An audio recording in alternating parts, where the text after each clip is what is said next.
सच्चिदानंद घन परमात्मा, पूज्य बाबा,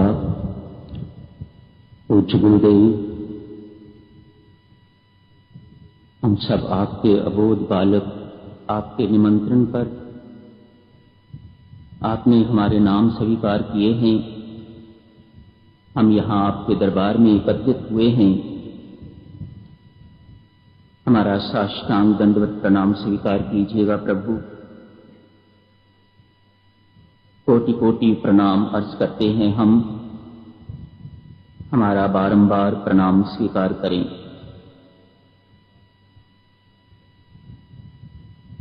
रामायणी सत्संग के लिए आप सबका हार्दिक स्वागत है। गुरुजनों का ये एक तुच्छ नौकर आप सबके श्री चरणों में कोटि कोटि प्रणाम अर्ज करता है। मेरी नतशिर वंदना स्वीकार कीजिएगा। हार्दिक अभिनंदन है आप सबका यहाँ पधारने पर। परम सौभाग्य की बात है ऐसा सुअवसर जो गुरुजनों की कृपा से हम सबको मिलता है। यही समय है जिस वक्त संसार का विस्मरण करके तो परमात्मा का स्मरण अधिक से अधिक कर सकते हैं। संसार में रहते तो संसार का स्मरण ही होता है, परमेश्वर का स्मरण तो लेश मात्र होता है। मानो गुरुजनों ने ऐसा सुअवसर प्रदान किया है जब आप अधिक से अधिक समय परमेश्वर के स्मरण में लगा सकते हैं और संसार का विस्मरण कर सकते हैं। जितने भी दिन हैं, लंबा साधना सत्संग है, बहुत दिन है, 3 रात्रि का नहीं, 5 रात्रि का नहीं, नवरात्रि सत्संग है, बहुत समय है। मैं आपसे हाथ जोड़ के यही प्रार्थना करूंगा, इतना अनमोल समय, इतना दुर्लभ सुअवसर जो मिला है, इसे गवाइएगा नहीं, इसका सदुपयोग कीजिएगा। जितना अधिक से अधिक आप कर सकते हैं। और काम ही क्या है यहां पर, और कुछ नहीं। इसलिए जिस काम के लिए मेरे गुरुजनों ने आपको यहां बुलाया है वही काम कीजिएगा। कोई व्यापार की चर्चा, कोई समाचार पत्र इत्यादि, कोई राजनीति की चर्चा, मानो कोई संसार की कोई चर्चा इत्यादि नहीं करनी। परस्पर परिचय इत्यादि क्या करना है, जान के आप साधक हैं, मैं भी एक साधक हूं, इतना ही पर्याप्त है। यही परिचय याद नहीं रहता। विभिन्न पर्सनैलिटीज यहां आई हुई हैं। वे सब अलग हो सकती हैं। कोई अमीर है, गरीब है, छोटा है, बड़ा है, कोई कर्मचारी है, कोई व्यापारी है, कोई रिटायर हो गया हुआ है, कोई कैसा है कैसा है।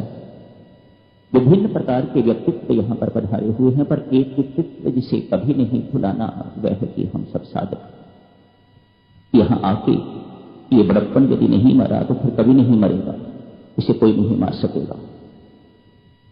यदि गुरुजन भी हमारे बड़प्पन को, हमारे अभिमान को चकनाचूर नहीं कर सकते तो कोई नहीं कर सकेगा, ये कभी नहीं होएगा। इसलिए बेहतर यही है अपने आप को उनके श्री चरणों में समर्पित करके तो साधना कीजिएगा। लीजिएगा महाराज, सब कुछ आपके श्री चरणों में समर्पित है। हमारा अहंकार, अहम भी आपके श्री चरणों में समर्पित है महाराज, कुचल दीजिएगा इसे। लौटने पर हम इसे साथ नहीं ले जाना चाहते, इसे खत्म कर डालिएगा।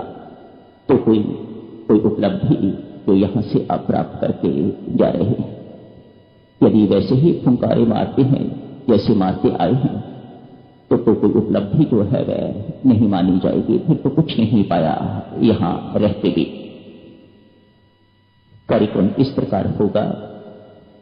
प्रातः 4 बजे जागरण की घंटी बजेगी। 5 से 6 बजे तक सत्संग हॉल में सभी को जाप करना होगा। ये रामायणी सत्संग का थोड़ा कार्यक्रम भिन्न होता है, बाहर लिख के भी लगा दिया गया हुआ है, पढ़ भी लीजिएगा, मैं सुना भी देता हूं आप सबकी सेवा में। लगभग 45 मिनट 50 मिनट का जाप होगा। आप माला लाइएगा। गिनती का जाप करना होता है, 10,000 जाप सुबह और 10,000 जाप शाम को। आप माला पर कर सकते हैं, समय पर कर सकते हैं, जैसे भी आपको लगे, पर 10,000 जाप इसी सत्संग हॉल में पूरा होना चाहिए। आप अतिरिक्त समय में भी आ सकते हैं। बैठक आरंभ होने से पहले 15 मिनट 20 मिनट आप पहले पधारें, जाप करें। जाप की संख्या 10,000 होनी चाहिए। इसके साथ थोड़ा भजन कीर्तन की कोशिश करेंगे, समय मिला तो होगा। 6 बजे चाय मिल जाएगी। उसके बाद सब लोग मिलके तो नीलधारा जाएंगे। तीर्थ स्थान है हमारे लिए। एक यहां निवेदन करूंगा, जो साधक अपनी गाड़ियां लेके आए हुए हैं उनसे निवेदन है कि वे गाड़ी आगे तक ना ले जाएं, जहां से नीचे उतरने के लिए सीढ़ियां आरंभ होती हैं। गाड़ी सड़क के इस पार ही रखें। स्कूटर पर भी जो देवियां सज्जन जाते हैं उनसे भी निवेदन है कि स्कूटर वाले को आग्रह न करें कि वहां तक आगे तक ले जाए। पिछली बार भी राज्य सरकार ने बड़ा भारी ऐतराज किया था और इस बारी भी वह इसी प्रकार से ऐतराज कर रहे हैं। बहुत लोग वहां जाने लग गए हैं, तो उनके आने जाने में किसी प्रकार की हमारी तरफ से असुविधा न हो, ये बात ध्यान रखिएगा। अपनी गाड़ियां नीचे ही रखिएगा। यदि आप आगे तक नहीं जा सकते तो वहीं से मत्था टेकिएगा, कोई बात नहीं। लेकिन गाड़ी जो है वह आगे नहीं ले जानी, और स्कूटर वालों को भी आग्रह नहीं करना कि वहां आगे तक लेके चले, जहां से नीचे उतरने के लिए सीढ़ी जो है वह आरंभ हो जाती है। वह कहते हैं it's not a parking space. ऐसा आज किसी संत महात्मा ने मुझे वहां पर कहा। सो इस बात का ध्यान रखिएगा। 8 बजे नाश्ता मिल जाएगा। यहां पर 9 से 9:30 से 11 बजे तक श्री रामायण जी का पाठ होगा। उसके बाद दोपहर का भोजन 12 बजे मिल जाता है। 1 बजे से 2:30 बजे तक मौन रखा है स्वामी जी महाराज ने। आधा घंटा कम है मौन इसमें। किसी और चीज के लिए समय दिया होगा, कोई अवश्य कारण होगा कि स्वामी जी महाराज ने मौन का आधा घंटा समय यहां कम क्यों रखा है। 3 से 4:30 बजे फिर श्री रामायण जी का पाठ होगा। उसके बाद चाय मिल जाती है। सायं 6 से 7 बजे तक पुनः इसी हाल में 10,000 गिनती का जाप करेंगे, भजन कीर्तन थोड़ा करेंगे। उसके बाद रात्रि का भोजन मिल जाता है। अंतिम बैठक होती है 8:30 से 9:30 बजे तक, जिसमें अमृतवाणी का पाठ होता है। कुछ 2 शब्द आपकी सेवा में कह भी दिए जाते हैं, भजन कीर्तन भी होता है। 10 बजे विश्राम की घंटी बज जाती है। अपनी बत्तियां इत्यादि बंद करके विश्राम कीजिएगा, जाप कीजिएगा, पर आपस में बातचीत बिल्कुल नहीं करनी। अर्ज कर रहा था स्वामी जी महाराज ने इस साधना सत्संग में 1 से 2:30 बजे तक का मौन रखा है। तो शेष समय क्या करना होगा? इसमें अखंड जाप भी नहीं होता। गीता जी के पाठ के लिए भी स्वामी जी महाराज ने नहीं कहा कि साथ करिएगा, और न ही ये कहा है इसके अतिरिक्त आपको 20,000 जाप करना है। तो फिर क्या करना है? ऐसा मुझे लगता है स्वामी जी महाराज के हृदय की ये बात अवश्य इस प्रकार की होगी, जाप तो करना ही है, जाप तो छोड़ना नहीं। जितना आपके पास बैठे सभी की सभी सबके लिए अनिवार्य है। कहीं इधर उधर नहीं जाना किसी ने, सब बैठ के यहां अटेंड करिएगा। शेष समय जो भी बचता है, जाप तो हमारा स्वभाव होना चाहिए, जाप तो करना ही करना है। और इसके अतिरिक्त भी कुछ स्वामी जी महाराज के मन में अवश्य होगा। 3 घंटे के लिए रोज श्री रामायण का पाठ होगा। 1.5 घंटा एक बार, 1 घंटा दूसरी बार। साधक जनों खुल के बैठिएगा। जगह तो यही है कि बहुत भीड़ भड़ाका करने की आपको आवश्यकता नहीं है। पिल्लर के पीछे कोई बैठना चाहता है तो उसे जबरदस्ती बिठाने की आवश्यकता नहीं है। नहीं बैठते ना बैठे, आप जहां बैठना चाहते हैं मेरी माता सज्जनों वहीं बैठिएगा, आराम से बैठिएगा और प्रेम पूर्वक रामायण पढ़िएगा।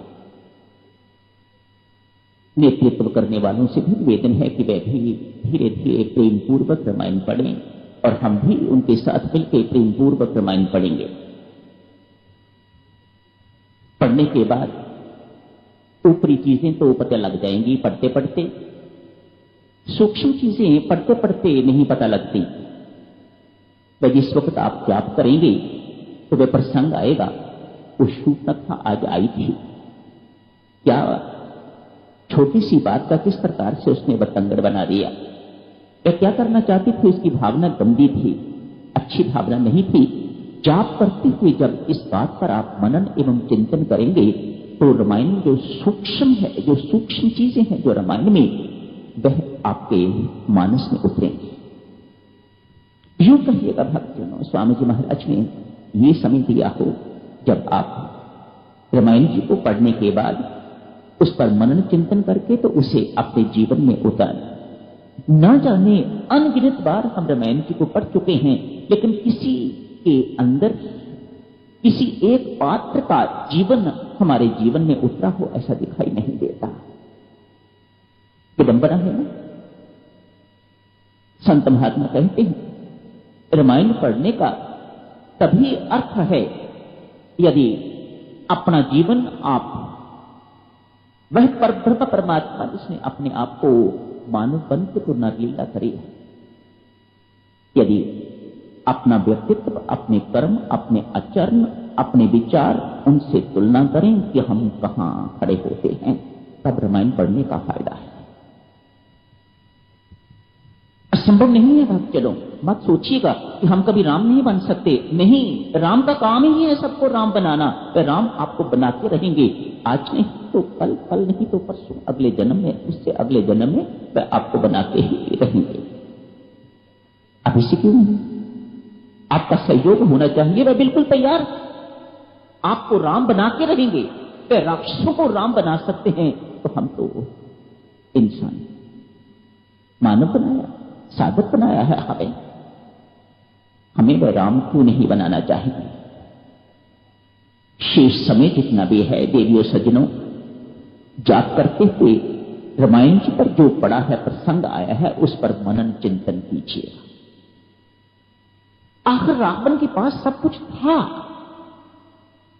क्यों वह इतना असंतुष्ट था? क्यों उसके अंदर इतनी तृष्णा अधिक थी? क्या हमारी हालत भी बिल्कुल वैसी ही है? सब कुछ होते हुए भी शांति को, सीता माता को चुरा के भी ले गया है, लंका में वह विराजमान है, लेकिन उसके बाद भी इतना अशांत है वह क्यों? क्या उसका व्यक्तित्व हमारे साथ मिलता जुलता नहीं है?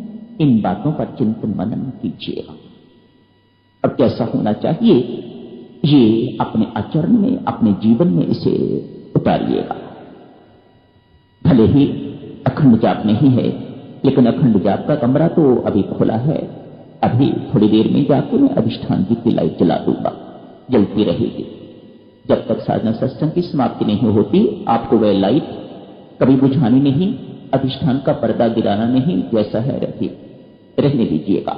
हाँ, पंखा लाइट दूसरी जलती है, कोई नहीं है, ऑफ कर दीजिएगा बाहर निकलने से पहले। सुबह 6 बजे से लेकर शाम को 6 बजे तक महिलाएं किसी वक्त भी वहां जाएं, बाहर बैठें, अंदर बैठें, जाप करना चाहें, ध्यान लगाना चाहें, चिंतन मनन करना चाहें, करें। इसी प्रकार से सांझ 6 बजे से लेकर प्रातः 6 बजे तक पुरुष किसी वक्त भी वहां जाएं, जाके बैठें, भीतर जाप करें, ध्यान लगाएं। इसलिए ध्यान की बैठक नहीं है, वहां आप ध्यान लगा के चाहे तो वहां ध्यान लगा सकते हैं। आप जाएं, जाप करें। 15 मिनट कम से कम पहले वहां से उठ के तो यहां पर पधारें, किसी को उठाना ना पड़े। आइए, बैठक का समय हो गया है, आप मेहरबानी करके उठिएगा। कोई संख्या तो ऐसी है नहीं कि इतना जाप करना है इसलिए हमें बैठे रहना है वहां, ऐसी कोई बात नहीं। कम से कम 15 मिनट पहले नीचे पधार जाइएगा, बाहर बैठे, अंदर बैठे, प्रेम पूर्वक श्री रामायण जी का पाठ कीजिएगा एवं जाप कीजिएगा। जाप भक्तजनों, स्वामी जी महाराज ने बाहर सड़क पर घूमते हुए यहां चक्कर लगाने वाला जाप नहीं रखा।